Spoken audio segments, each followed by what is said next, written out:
Perfect. Okay, I think a few more are probably going to filter in, but it's Friday night and I don't want to take up too much of everyone's time tonight. So thanks, guys. Welcome. We see quite a few of you here, which is great. This one's for the Timbits division, so U4 to U6. I'm going to start off like I always do. If any of you coached before, you've heard it many times. Just thank you for signing up and helping out. I know how, it's not an easy thing to get everybody to come out and help coach. Trust me, I've canvassed pretty much every single parent there is out there, and usually the guys that stepped up is very much appreciated. We're fully volunteer run. So we can't run the league without you guys stepping up and helping out. And it's, can't be understated how appreciated we are for you guys to do it. We're pretty close on getting everything ready for the season. We're hoping by Monday of next week, could even be on the weekend, that we'll have the Timbits. Actually will probably be pretty close to now getting the rosters finalized. And so I'll be sending everybody an email with the rosters and the info for the parents, that they can contact the parents. When I send that email, it'll have a bunch of other information too, which we'll go through tonight. Try to get word out to the parents as quickly as possible, that you're their coach and what night you're playing, which we will go over in a minute as well for anyone that don't know what night you're playing. And that'll avoid any social media posts from parents saying that they've heard from so-and-so, they've heard from their coach, but I haven't heard from my coach, and you know how that chain kind of goes, right? So the Timbits games this year, just like last year, the nights of play are going to be Thursday for U4, Wednesday for U5, and U6 will be Tuesday. U5 and U6 will all be at 5:30 p.m. every week. We have an even team, so it'll be every week. There won't be any bye weeks or anything like that. U4 has so many teams this year that we actually had to add a second time slot. So I think two or three times this season, the U4 teams are going to be playing. You're going to play at 6:30 instead of 5:30. So 6:30 to 7:30. And we could have done it where we kind of mixed and matched, where we had a couple teams every week playing at 6:30, but we figured most people seem to like the 5:30 slot more. So we'll keep everyone as much as possible at the 5:30 slot, and then just two teams every week will be playing at 6:30 instead. In that, again, that's just for the U4 division. The year-end tournament. So the year-end that we do at the the tournament that we used to do closer to the beginning of the year, we're going back to the end of the season. So it will take place on August 6th this year. So the last week of the season is that week, and it'll end on Saturday on August 6th. And the kids will play 3 games. Once you start getting into August, there's a lot more holidays going on. So I know, there's no good week or weekend to really pick to do that, but it's not the long weekend. It's the weekend after the long weekend. If there's any questions as I go along, please don't hesitate to jump in and ask if it's on topic. I'll try to keep an eye on the chat there. If you throw your digital hand up there too, I'll try and see it and recognize you as well. Okay. Any questions so far? I mean, that's all pretty straightforward stuff that you probably mostly all knew from the website. Yeah, we're good. Okay. So equipment pickup. So this year we have the concession stand, just like last year, over by the Timbits fields. I'm sure everyone's seen that building that got put up. You're going to be able to pick up your equipment the night of the first game. Just before the first game, we'll have people there. With the next road over. That's what I thought. Somebody's just not muted there. I think that's all that is. There we go. All right. Yeah. So it'll be picked up at the concession stand. In your bag, you're going to get for uniform, you're going to get a Tim Hortons shirt, shorts, and socks. And then also the kids are to bring their own shin pads. They're mandatory for insurance purposes. All the kids have to have shin pads, and cleats are preferred as well. Mark, were there any differences this year Timbit equipment wise? I think it's the same as years past, correct? It is. The only thing you didn't mention is each kid will get their own Timbits ball that you can either keep them for the season and give them at the end. They're theirs to keep, or you can give them out after the first night, and they just would have to bring it back and forth with you. Yeah. Or with and them. That honestly, from past experience, that would be my advice, would be to hand all the balls out the first night, and it's the kids' responsibility to bring them. That way you don't have to cart them around all the time, and the kids can play with them, during the off times, midweek and stuff. But again, that's up to yourself. Any question on equipment? It's pretty straightforward for the Timbits, I think. Anything anyone can think I left out there that I didn't touch on equipment wise? The location for the pickup, it's at the building that's right at the fields there. Yeah. Okay. Perfect. Yeah, The right new there. one between the baseball field and the Timbit fields. Yeah. Thank you. What is it? Timbits is up to U6. So U4, U5, and U6 is Timbits. Yeah, it's based on birth year, so you'll Birth year. Yeah. Yeah. Yeah. So I can't remember off the top of my head. It's on the website what the birth year cutoff is for each division, and that's how it's decided. Yeah. And the only thing I would add about equipment, last thing, because I forget, Timbits all have different colors. So the first night, you definitely want to reach out to your, before the first night and say, hey, I'm going to, I'll be over in this corner, or some way to identify it until they figure out that, they're team blue or team orange, right? Yeah, that's true too. Maybe what we can do, Mark, is maybe me and you, we didn't talk about this, but we can actually maybe just pre-assign those. And so I can actually tell them that team 1 is team blue.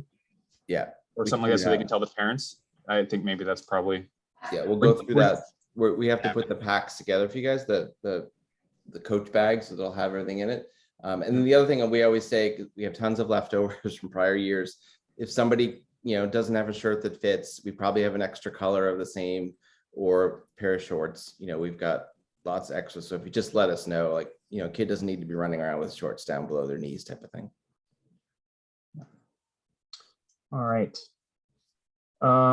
Actually, Mark, if you want to keep chatting again, if you want to go over a little bit of the website and the app, like we talked about before. Yep. Perfect. Okay, great. So couple things before we dig into the website, this is our kind of core information. We've been trying to put relative information here. It's volunteer run, so we try and put everything we can.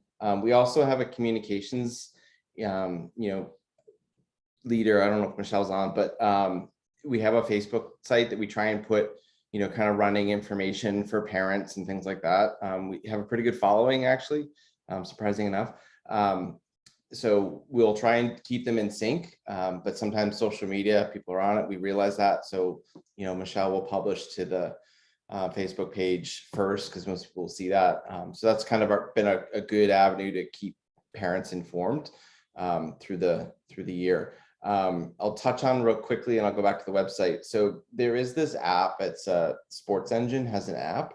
So if you download it, there's a link on the page I'll show you, but basically it has this nice feature that you can ping everyone, who's coming this week type of thing. I found that the best. This is new to us last year. We kind of trialed it. So it's a nice way to kind of know who's on the team. You can set these things. It's not as critical in Timbit level, but it's a nice feature to, it has other chat things like that. So once we release the rosters, you'll see your roster in the app as well, because you'll be assigned as, kind of a coach level. So that'll, show all that. And then other people can see their teammates and things like that. So that's a nice kind of mobile feature. Always is, we have the backup here is the website. So I'll just walk you through some things here. So we try and put up, calendar events here, what's coming, what's going out there, any, news items that are obviously important, some weather information. So it's nice for people to know what to expect. And then that's really the homepage. There's definitely more info you can dig around if you want. The fields or pitches, whichever you prefer. This tells you where they are. Matt will go through that a little bit. The Timbit fields are in one place, right? We talked about that by the dog park parking lot. Matt will go through the weather and safety policy. We follow basically Canada Soccer's policy there. We have some other things around season info, which is good. So if you have parents asking questions, when does the season start? It's long week after long weekend, year-end tournaments, anything about the fields, the age groups, how long they play, how many players, in this age group, it's 4-on-4 roughly. You can throw 5 on, whatever you guys feel comfortable with. The start times, practice is the same in Timbit as the game, right? So practice, and then you get into a little game. You're only playing other Kincardine Timbit teams. If questions come up around, uniforms, It's probably more oriented to the other age groups because Tim Hortons supplies basically the full kit for the kids, and they get it that night of soccer. So just some things in here at the Timbit level around that, really, that I would say is season info, and then if obviously people don't know the field, and then these are somewhat what the shirts look like, big Tim Hortons logo on the front. So that's about it. You guys are kind of the entry level and bit of the kid herders at times. So obviously just trying to get the kids out of the field, running around, get some exposure to soccer. That's about it on the site that they would probably be interested in, but feel free to dig around. And again, we do some communications. Matt will talk about it some more. We'll let everyone know. I'll probably release a bulk wide email from the Kincardine Soccer, kind of sender that says, hey, all the coaches have their teams and should be contacting you shortly and things like that. And then that's a good lead in for you guys to, reach out, because you'll know your individual teams. Matt will give you the email addresses and things like that. Perfect. Thanks, Mark. Somebody, I didn't see who just posted in the chat asking about the video. Yes, this will be posted. We're going to find a way to post this either on the website or our YouTube page afterwards. I'm going to share the link with everybody. And that'll be for, anybody that's here, but also anybody that couldn't make it tonight that still wants all the same information. Yeah, and I've tied it right here. There's a little YouTube icon. Oh, perfect. So it takes it right over to our page, and Matt's better at YouTube than I am, but we'll figure out how to post it up there. Yeah, we'll get it up there. Our first couple of videos will be these 2 videos. So away we go.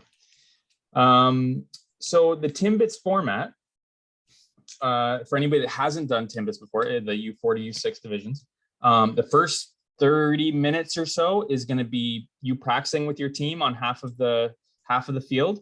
And then the last 30 minutes, 25 minutes, however much you and the other coach decide to do, is going to be a scrimmage style game. It's just refereed by the coaches, and your job is just, all the kids are going to run towards the ball or run into the forest, one or the other, and you're trying to just keep them all in the field and trying to keep them all going after the ball if you can. Give them a few tips and tricks here and make sure they're not running into each other essentially during that game. And you're working with the other coach and other parents that can come help out as well, and trying to organize who gets to be goalie the most, because they all want to be goalie. And we try to do 5-on-5, I would say, with those fields, but it really is up to the coaches and number of players. If one coach or one team has less players and you want to do 4-on-4, that's fine too. Or if you both just want to get all the kids out there at a certain point and go 6 or 7-on-7 in those tiny fields, you can do that as well. There's a lot of coach discretion in the Timbits divisions. I'm going to send you a whole bunch of drills and things you can run with the kids during that first half hour. You'll find out after a couple games what their favorite games to play are and stuff. But the whole point is just to get them enthusiastic about soccer and to have fun and to run around and play, and to do it safely. With U6 might be a little bit more towards learning a couple skills here and there, but really any of these age groups are all just have them run around, have some fun. For bad weather, so again, it's kind of the theme for the Timbits division. Unless the executive makes the decision before the games, it's going to be up to the coaches to decide. Now, if there's lightning, the game's done. No, there's no question about that. If it happens during the game, we ask you that if there's lightning, then that's the end of it, and kind of that ends the night. It's up to you guys if you want to play if it's a little bit of rain. I know a lot of times in the Timbits division, what'll happen is if it's just kind of like wet and rainy and miserable, you kind of have a lot less kids and parents show up, and you just, what you can do those nights, you can literally just start putting kids together and teams together, the ones that want to play, as long as they can play safely, right? And the same with extreme heat as well. If the executive doesn't make the decision beforehand, and emails you all to cancel the night's games because of the heat. If you get out there and it just doesn't seem safe for the kids, or you and the other coach are talking and you want to maybe just do a little bit of practice and no games, that's totally within your discretion. Okay, it's always safety first, especially with little kids. And with those heat days, you've seen them all red-faced and running around. They don't always know how hot they are and stuff. So lots of water breaks, and you can always end early. You have that hour time slot, but again, between you and the other coach, whatever makes the most sense on any given night, essentially.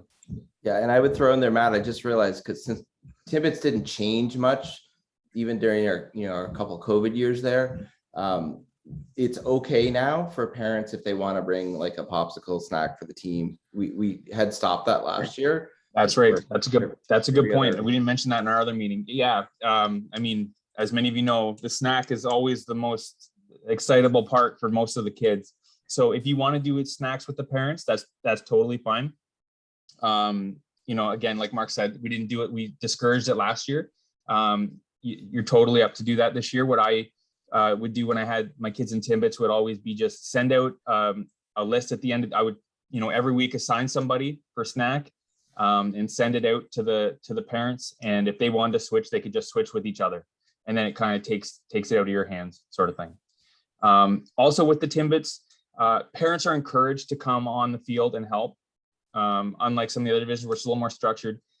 The more kid wranglers, the better in Timbits, right? Especially if you have, a certain set of kids on your team that need to be wrangled. It's good to encourage the parents to come on. And then if you and the assistant, or if you're by yourself, is away a week, it makes it much easier for them to be comfortable to fill in that regard.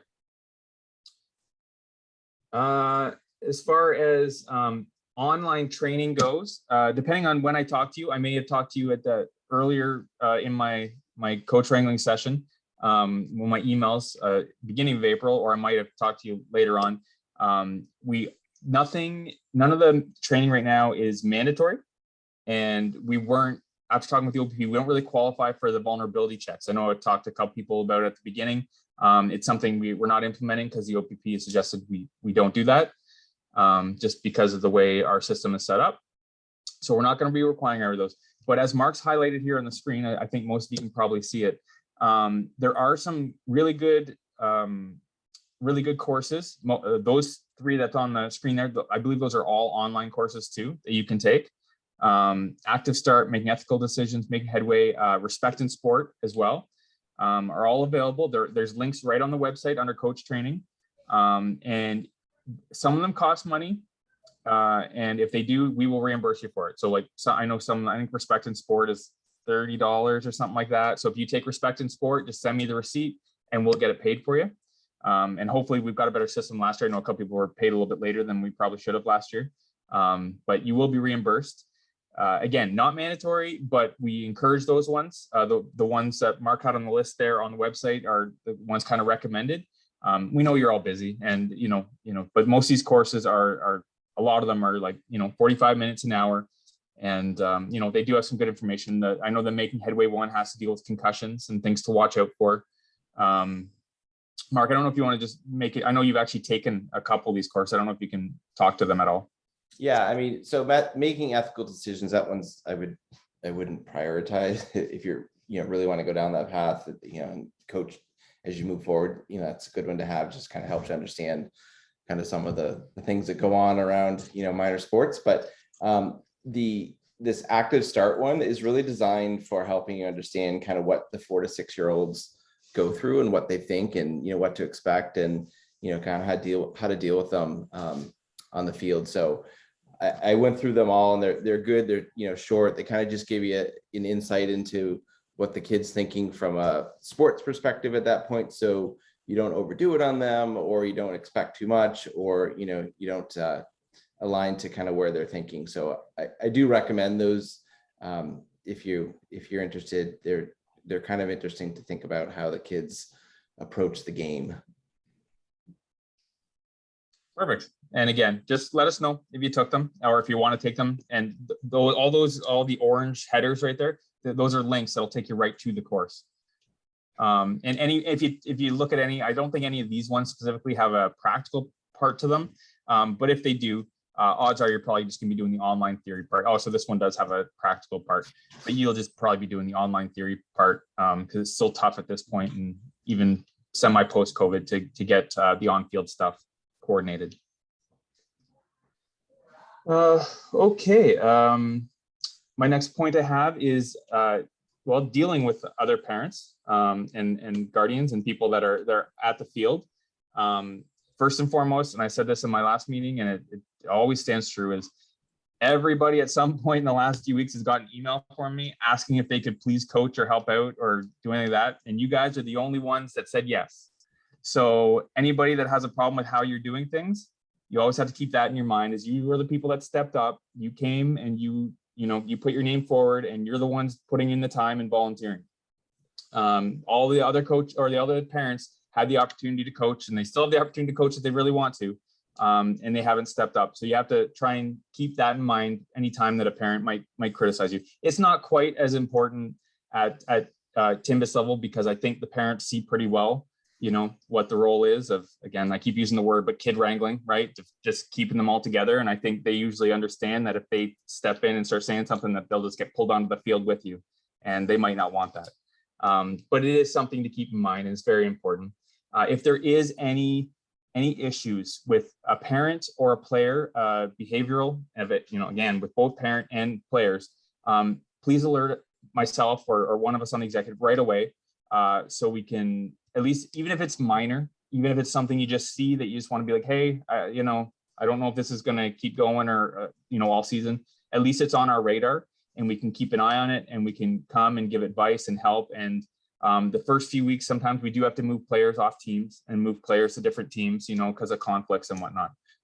So don't hesitate for any of those issues to, reach out right away to us. The sooner we know, the better. We'd rather not have something fester and then, 6 or 7 weeks into the season, whatever, have a big blow up or something because something's been bubbling below the surface earlier on in the season.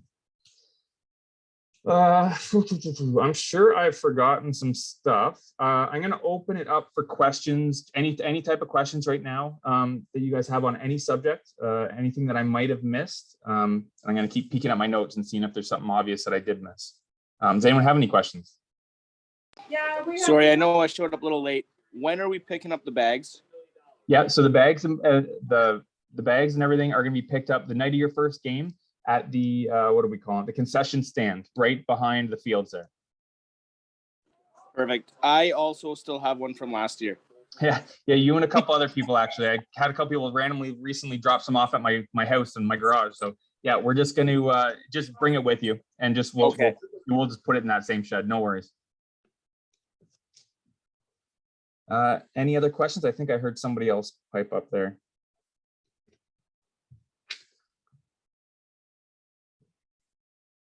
Oh, we're starting. So the season starts. It's May 24th. I can go over again. So May 24th will be U6 will start. So that's the Tuesday.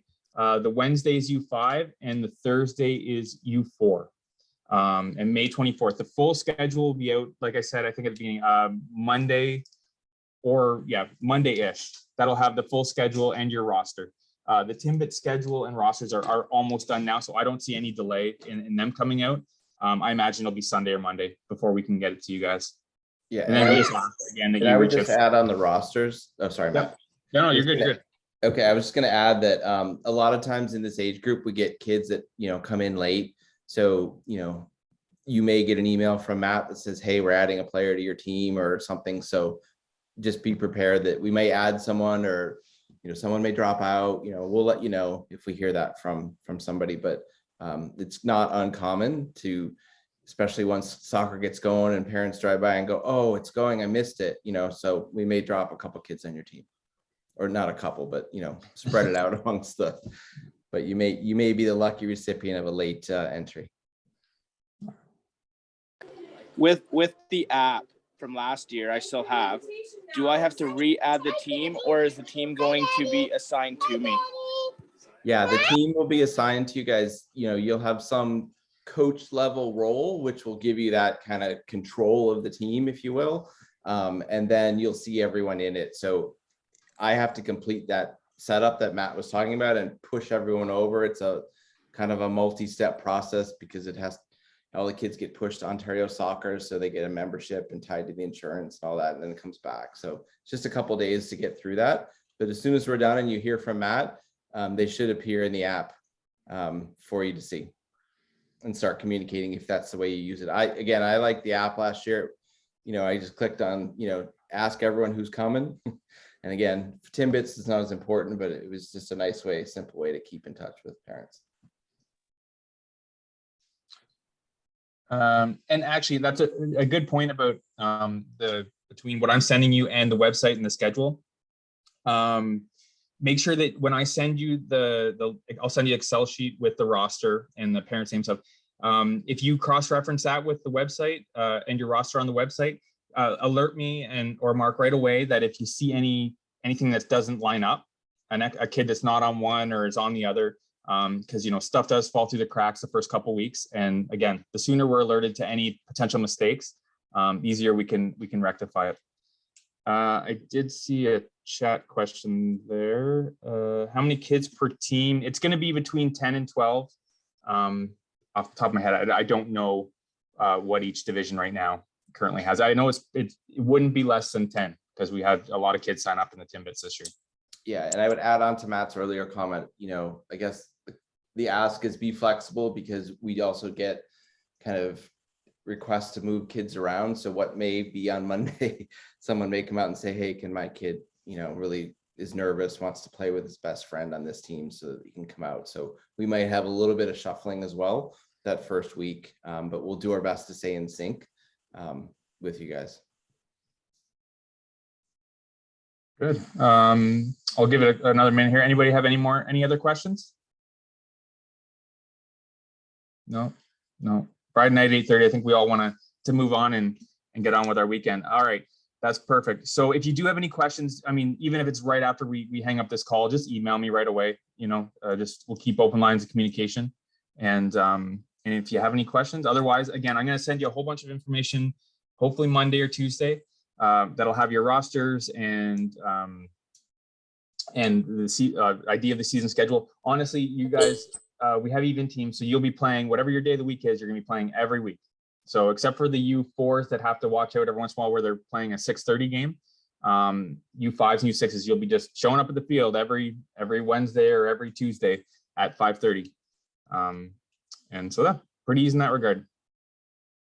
All right, guys. Thanks so much for coming tonight. I really appreciate it.